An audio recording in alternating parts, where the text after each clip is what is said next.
My name is Cameron Samuels. My pronouns are they, them.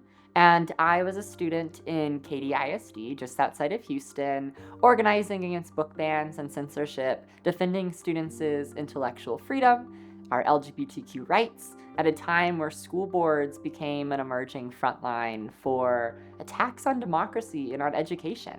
And so I showed up to a school board meeting in 2021. I was the only student in the room. I thought there would be more people, but actually the room was quite empty. But there was a few loud voices of people who were spewing hate and bigotry during the public comments. And I was there to speak in support of LGBTQ books. And I knew that my voice as a student, as the primary stakeholder in education, should mean the world to the policymakers crafting these decisions about us. But they actually listened to the hate.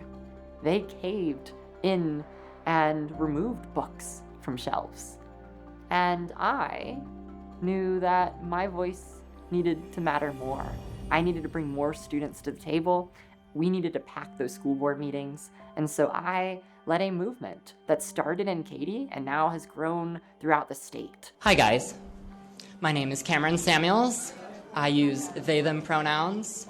We are students engaged in Advancing Texas, a movement of young people who are developing transferable skills and demonstrating youth visibility in policymaking. We deserve a seat at the table. And so I co-founded this movement with students from across Texas, and we're now 300 members strong, advocates on the front lines of where these decisions are made, and I am so proud of what we've been able to do as high school and college students ourselves.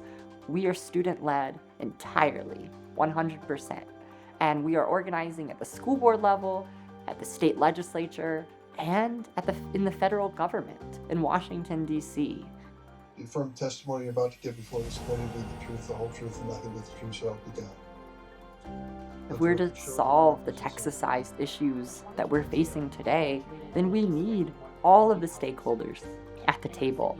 Everyone deserves a seat at the table. We are students that are traditionally excluded from policymaking.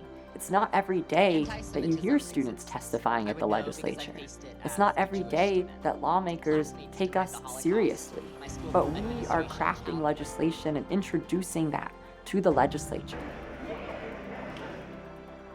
So outside the Texas House chamber, on the day that Senate Bill 13, a book banning bill, was being debated on the floor, we co-hosted a read-in demonstration with TFN. This read-in is drawing parallels to historical sit-ins at lunch counters and other places where discrimination has shown up. And here, we were leading in the legacy of civil rights leaders of yesterday to be active change agents of today. Young people are not just the leaders of tomorrow, but the change makers and trailblazers today.